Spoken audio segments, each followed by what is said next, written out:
नमस्कार, news India देख रहे हैं आप। मैं हूं कुंदन जमैर। इस वक्त की बड़ी खबर से बुलेटिन की शुरुआत करेंगे। बड़ी खबर है युद्ध से जुड़ी हुई। रूस के विदेश मंत्री का बड़ा बयान आया है। हम यूक्रेन के स्टेटस में कोई परिवर्तन नहीं चाहते हैं, ये कहा है उन्होंने। हम यूक्रेन के लोगों को उत्पीड़न से मुक्ति कराना चाहते हैं, ये कहा है रूस के विदेश मंत्री ने। इस वक्त की बड़ी खबर हम आपको बता रहे हैं। रूस के विदेश मंत्री का बड़ा बयान सामने आया है। उन्होंने कहा है कि हम यूक्रेन के स्टेटस में किसी तरह का बदलाव नहीं करना चाहते हैं। हम यूक्रेन के लोगों की भलाई के लिए काम करना चाहते हैं, ये एक तरीके से विदेश मंत्री ने बयान दिया है। हम यूक्रेन के लोगों को उत्पीड़न से मुक्ति दिलाना चाहते हैं, ये रूस के विदेश मंत्री का बयान है। इन सब के बीच भीषण जंग जारी है।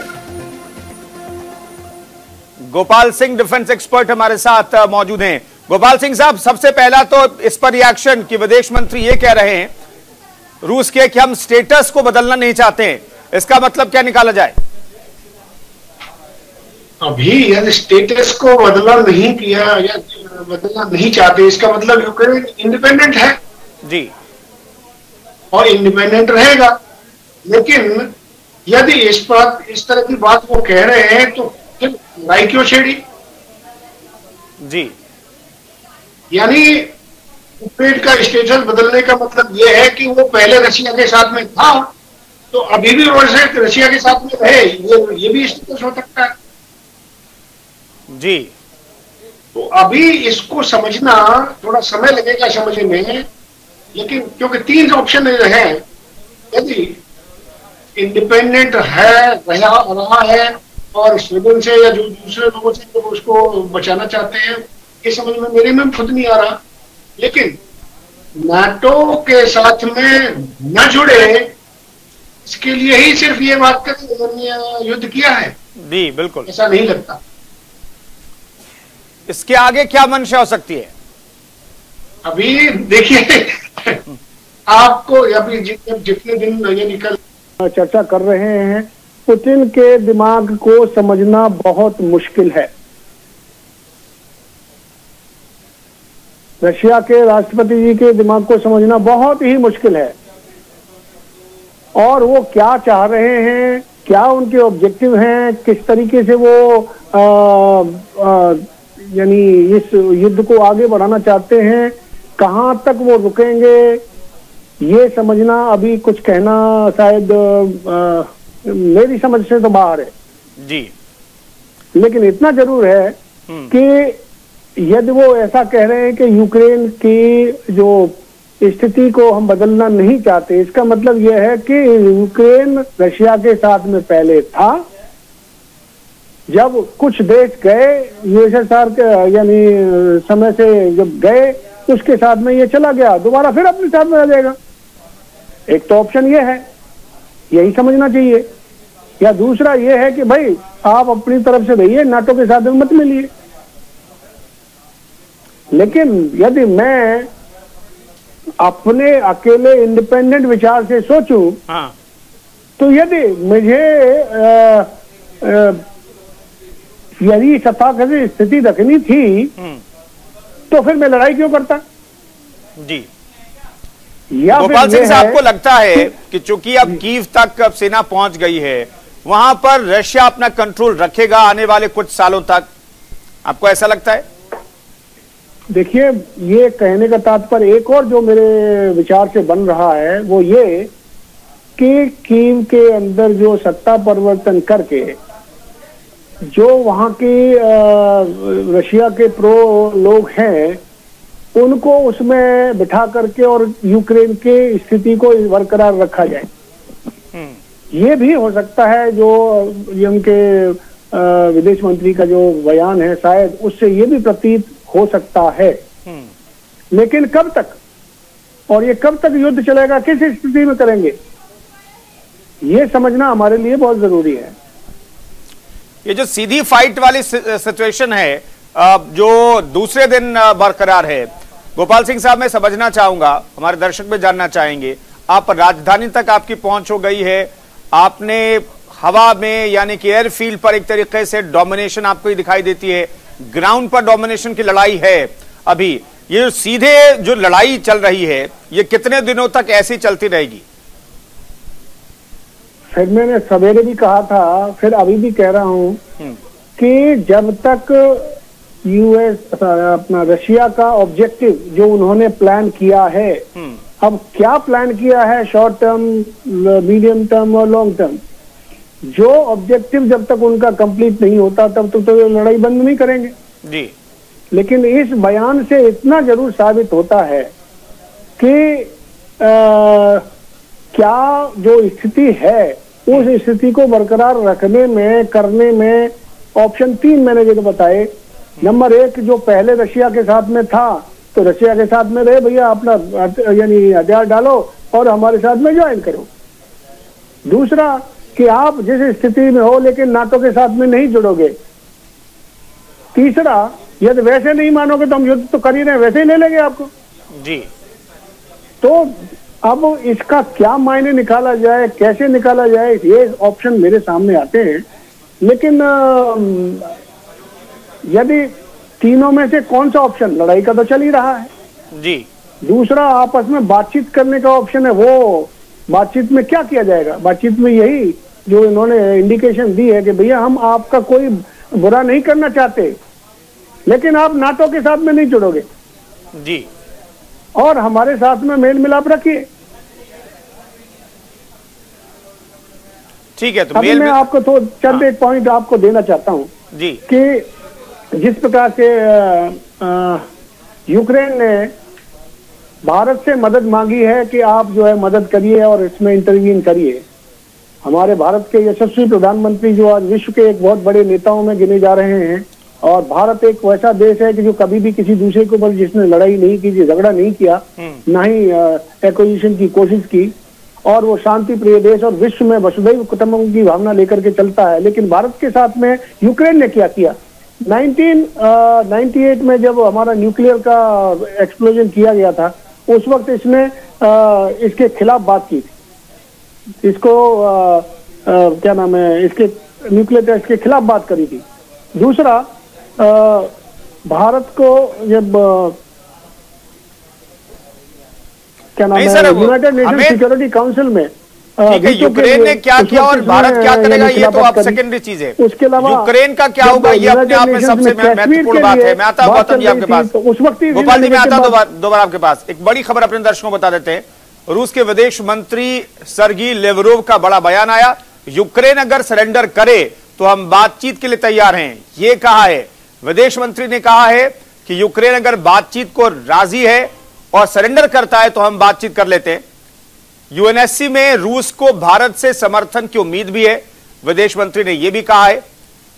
यूनाइटेड नेशन सिक्योरिटी काउंसिल में रूस को भारत का समर्थन मिलेगा, रशिया को यह उम्मीद है और यह उम्मीद इसलिए भी है कि कल रात प्रधानमंत्री नरेंद्र मोदी ने रशिया के राष्ट्रपति व्लादिमीर पुतिन से बातचीत की और इसी आधार पर ऐसा लग रहा है कि उन्होंने यह उम्मीद जताई है।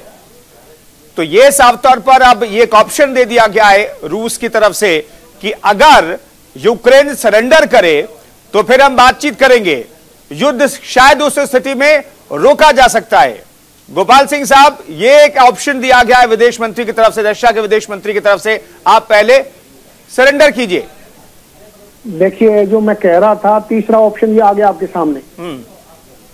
अभी थोड़ी देर पहले मैंने यही कहा था कि आप जो है यदि आपकी स्थिति वही रखी जाएगी जो पहले थी, का मतलब यह है कि आप रशिया के साथ में पहले थे, आपकी वही रखी जाएगी। अब बात आ गई सामने खुल के कि आप सरेंडर करिए, आप सरेंडर करेंगे तो हमारे साथ में जुड़ेंगे और हम बाकी चीजें देखेंगे, पूरा देखभाल करेंगे आपको।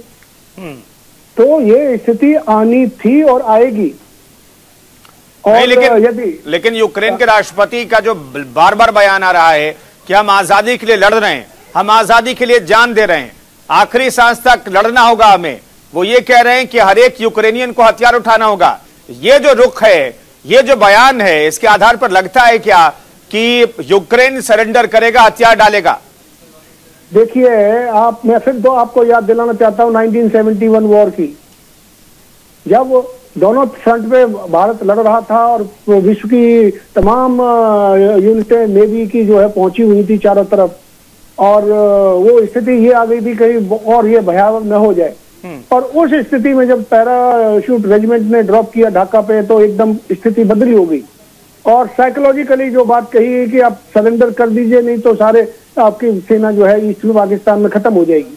उस स्थिति में क्या हुआ, उन्होंने सरेंडर किया। ये स्थिति कब आएगी कि आज पहला दिन है, पहले दिन में ही आधी कमर टूट चुकी है। अगले 24 घंटे के अंदर हो सकता है कि और 20% से 30% नुकसान पहुंचेगा। जो यूक्रेन चाहता था वो हुआ नहीं, तो अब चाहता है रशिया, जो रशिया चाहता है वो होगा। बिल्कुल। रही बात संभालने की, विचार करने की और समझाने की, भारत के प्रधानमंत्री जी, जो भारत एक बहुत बड़ा प्रभुत्व रखता है विश्व के अंदर, आज उन्होंने इसको सुलझाने के लिए ही बात की है। और मुझे पूरी उम्मीद है कि उस बात के ऊपर जरूर पुतिन साहब का असर हुआ है और इसी वजह से ये ऑफर दिया गया है कि आप सरेंडर कर दीजिए, जिससे कि न जान का न माल का नुकसान हो और देश सुरक्षित यानी रशिया के साथ में विलय हो जाए। बिल्कुल। तो अगर गोपाल सिंह साहब, अगर यूक्रेन इस शर्त पर राजी हो जाता है कि हम बातचीत करेंगे, सरेंडर करेंगे, तभी वहां पर लोगों की जिंदगियां बचाई जा सकती है, क्योंकि डोमिनेट तो रशिया कर रहा है। ठीक है, यूक्रेन की तरफ से भी दावे किए जा रहे हैं कि एयरक्राफ्ट को हमने मार गिराया, हेलीकॉप्टर को हमने मार गिराया, कुछ कमांडोज पकड़ लिए हमने, कुछ सैनिकों को हमने मार गिराया, लेकिन ये इन सब के बावजूद रशिया का डोमिनेंस दिखाई देता है, क्योंकि 24 घंटे के अंदर आप कीव तक पहुंच गए, वहां पर टैंक्स आपने पहुंचा दिया और एयरफील्ड आपने एक तरीके से आपने अपने कब्जे में ले लिया, जो कीव के बेहद नजदीक है उस पर आपने कब्जा कर लिया। ऐसे में लगता है कि यहां पर यूक्रेन के पास सिर्फ और सिर्फ यही एक रास्ता बच गया है कि आइए बातचीत कीजिए, सरेंडर कीजिए, बातचीत कीजिए, तो नुकसान कम होगा।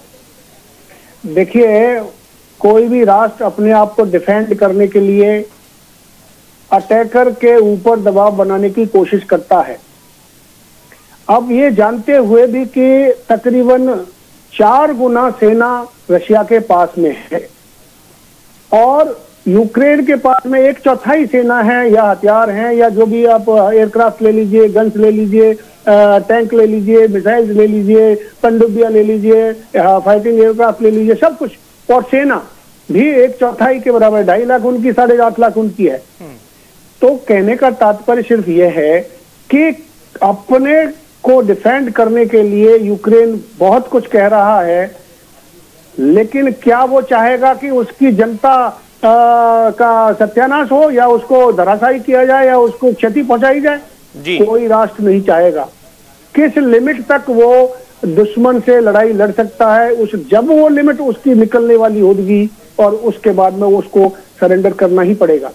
या फिर बाहर की जो ताकतें हैं उसको समझाने की कोशिश कर रही हैं और मुझे उम्मीद है कि जल्दी से जल्दी ये एक दिन या अगले कल तक ये मामला सुलझने की कगार पर होगा।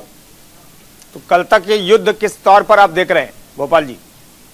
वही तो मैं कह रहा हूँ, कल तक यदि देखिए ऑप्शन दिया है ना उन्होंने, सरेंडर नहीं करा तो कीव ले लिया।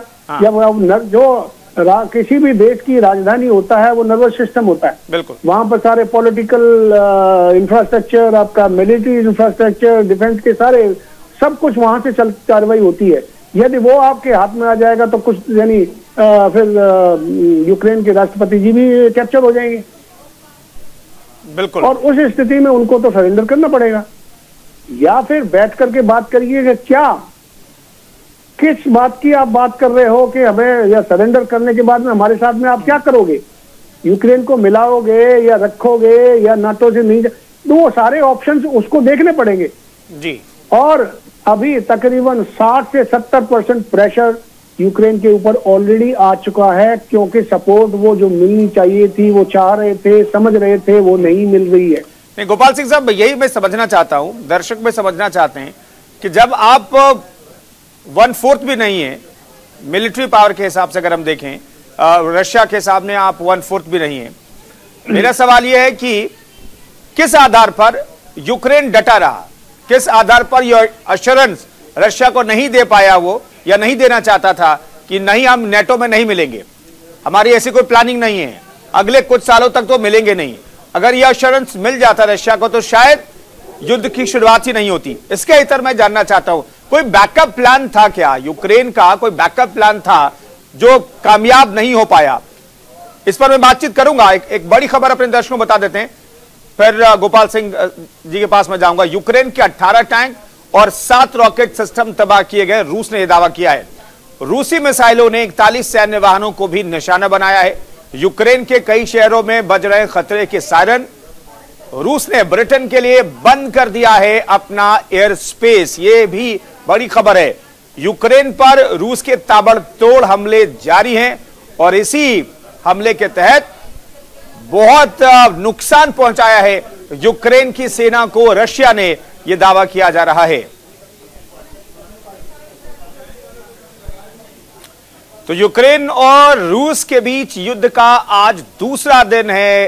रूस ये दावा कर रहा है कि यूक्रेन को बड़े पैमाने पर उसने नुकसान पहुंचाया है, यूक्रेनी सेना को उसने बड़े पैमाने पर नुकसान पहुंचाया है। इन सब के बीच आम जो लोग हैं वो पिस रहे हैं। दरअसल कीव तक रूस की सेना पहुंच चुकी है और दावा यह किया जा रहा है कि यूक्रेन के टैंक्स और जो एयरक्राफ्ट हैं उन्हें मार गिराया है रशिया ने। और इन सब के बीच कैसी तस्वीरें आम लोगों की आप इन तस्वीरों में देख सकते हैं। आम लोग वहां पर फंसे हुए हैं। दरअसल जो मिसाइल से हमले हो रहे हैं, एयरक्राफ्ट जब रशिया के कुछ शहरों में पहुंचते हैं वहां पर सायरन बजाया जाता है, फिर लोग खौफ से भर जाते हैं। तो कीव में सरकारी क्वार्टर के पास फायरिंग की खबर है, लोग बाहर जाने से बचें, यूक्रेन की तरफ से यह कहा गया है। यूक्रेन रक्षा मंत्रालय ने यह कहा है। राजधानी कीव में घुसी है रूसी सेना। यूक्रेन ने आधिकारिक तौर पर यह माना है कीव की सड़कों पर रूसी टैंक अब दिखे हैं। यूक्रेन भी यह मान रहा है।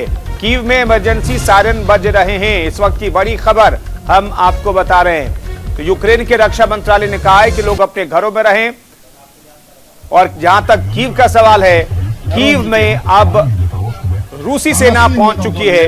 रूसी सेना के टैंक्स कीव तक पहुंच चुके हैं। ये खुद अब यूक्रेन मान रहा है। यूक्रेन का रक्षा मंत्रालय ये कह रहा है कि लोगों को घरों में रहना चाहिए। कीव में इमरजेंसी सायरन बज रहे हैं और कीव तक रूस की सेना पहुंच चुकी है। रूस के टैंक पहुंच चुके हैं। कीव की सड़कों पर रूसी टैंक दिखे हैं। यूक्रेन भी ये मान रहा है। कीव में इमरजेंसी सायरन बज रहे हैं।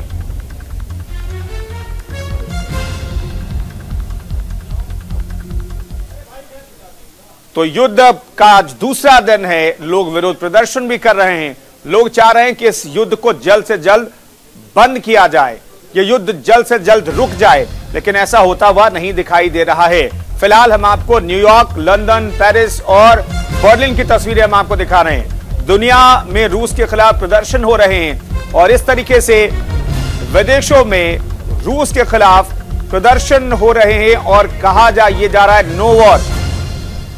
ये मांग हो रही है कि वॉर नहीं चाहिए, वॉर नहीं होनी चाहिए। रशिया के खिलाफ इस तरीके से विरोध प्रदर्शन हो रहा है। न्यूयॉर्क, लंदन, पेरिस और बर्लिन की तस्वीरें हम आपको दिखा रहे हैं। लेकिन इन तस्वीरों का, इस विरोध प्रदर्शन का, इन देशों के मुखालफत का कोई असर रशिया पर फिलहाल पड़ता हुआ नहीं दिखाई दे रहा है। यूक्रेन पर बमबारी की तस्वीरें लगातार सामने आ रही है। मेट्रो स्टेशन में किस तरीके से लोग पड़े हुए हैं आप इन तस्वीरों में देख सकते हैं। चूंकि अंडरग्राउंड मेट्रो स्टेशन सुरक्षित जगह है, इसलिए वहां पर लोग इस तरीके से पड़े हुए दिखाई दे रहे हैं। सबवे में लोगों ने पनाह ले रखी है, क्योंकि जब मिसाइल से अटैक होता है, घरों को, अपार्टमेंट्स को निशाना बनाया जाता है, तो फिर वहां पर लोगों की जान माल पर बनाती है, कम से कम जान पर बनाती है। इसलिए लोग सबवे में पनाह लिए हुए हैं। बंकर में लोग छुपे हुए हैं और वहां पर अपनी जान बचा रहे हैं। फिलहाल ये 5 और तस्वीरें हम आपको दिखा रहे हैं। कीव पर भारी बमबारी की खबर है। जंग के बीच मुश्किल में जिंदगी है। और सूमी में भी गोलीबारी की खबर है, जिसकी तस्वीरें सामने आई है।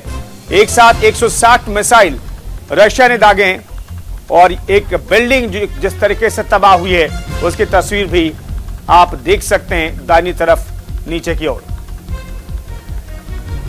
तो युद्ध अपने साथ तबाही लेकर के आता है और यही तबाही की तस्वीरें हम आपको दिखाने की कोशिश कर रहे हैं। ये तबाही से जुड़ी हुई 5 तस्वीरें आप देखिए। जिंदगी बेबस दिखाई दे रही है।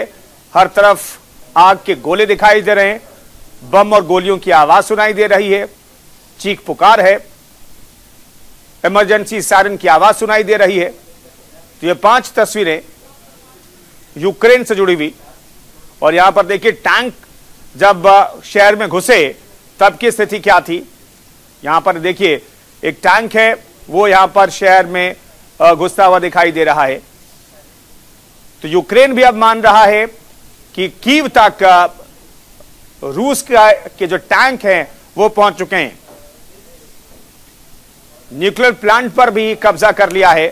चेर्नोबिल न्यूक्लियर प्लांट पर अब रूस का कब्जा है। कीव के नजदीक यूक्रेनी एयरबेस पर भी रूस का कब्जा हो चुका है। कल रात में ही कब्जा हो गया था। रूस की राजधानी मॉस्को में हजारों रूसी नागरिकों का प्रदर्शन भी हालांकि देखने को मिला। 1700 लोगों को गिरफ्तार भी किया गया है। इस प्रदर्शन में शामिल 1700 लोगों को गिरफ्तार किया गया है रूस की राजधानी में।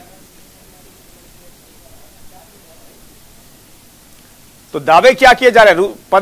25 रूसी सैनिकों ने सरेंडर किया है, यह दावा किया जा रहा है यूक्रेन का। यूक्रेन के 70 सैन्य ठिकाने नेस्तनाबूद कर दिए, यह रूस का दावा है। 7 एयरक्राफ्ट और 6 हेलीकॉप्टर मार गिराए हैं। 1 सैन्य हेलीकॉप्टर और 4 ड्रोन को भी मार गिराने का दावा रूस ने किया है। तो दोनों देश एक दूसरे को नुकसान पहुंचाने के दावे कर रहे हैं, लेकिन इन सब के बीच यूक्रेन के लोग फंसे हुए हैं। यूक्रेन के लोग बेबस हैं, बंकरों में, अंडरपास में, रेलवे मेट्रो स्टेशन में पनाह लेकर के अपनी जान बचाने की कोशिश कर रहे हैं।